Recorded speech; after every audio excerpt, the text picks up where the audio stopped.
From the moment 17-year-old Liam Torres stepped onto the cracked pavement outside his new high school, he could feel the weight of eyes on him. It wasn't just curiosity, it was the sharp, judgmental kind of stare that slices into you before you even get a chance to introduce yourself. He'd moved from a quiet suburb to this rough city neighborhood after his father's construction job fell through. Everything about this place was different, louder, harsher, and faster. The first thing Liam noticed wasn't the peeling paint on the school walls or the graffiti that decorated the lockers like a badge of rebellion. It was the groups of students clustered in corners, sizing him up. In a place like this, a new face was an open target.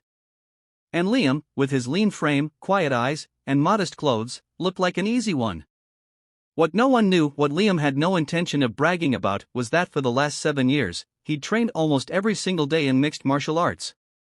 His mother had enrolled him in classes after he'd been badly bullied in middle school, hoping to build his confidence.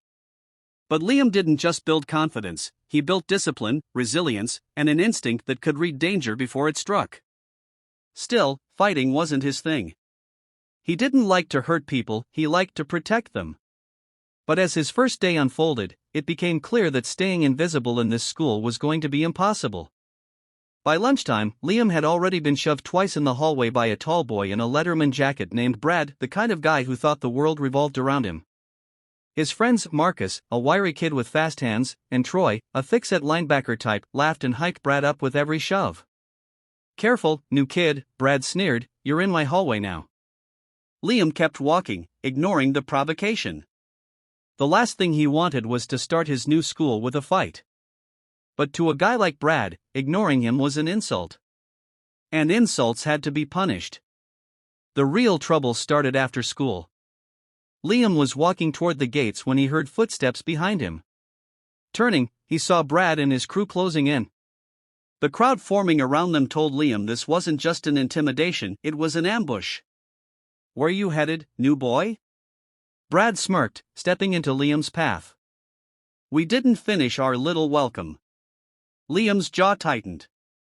"I'm not looking for trouble." Brad's grin widened, the grin of someone who'd already decided the outcome. "Trouble found you." And with no more warning, Brad swung a fist toward Liam's face. But Liam's world slowed down. His body reacted before his mind could catch up. He slipped to the side, Brad's punch cutting through empty air. In one smooth motion, Liam grabbed Brad's wrist, twisted, and stepped behind him, forcing the bigger boy to stumble forward with a surprised yelp. Gasps erupted from the crowd. Brad recovered quickly, charging again, but Liam pivoted, sidestepped, and let him trip over his own momentum. Then Marcus came in from the left, aiming a hook, and Liam ducked under, sweeping Marcus's leg just enough to send him sprawling, not hurting, but humiliated. Troy hesitated, but a single, sharp look from Liam, the kind of look fighters give when they've already measured you, made him stay back. The whole thing was over in less than 30 seconds. The bullies, red-faced and breathing hard, retreated with muttered curses. The crowd erupted, half in disbelief, half in excitement.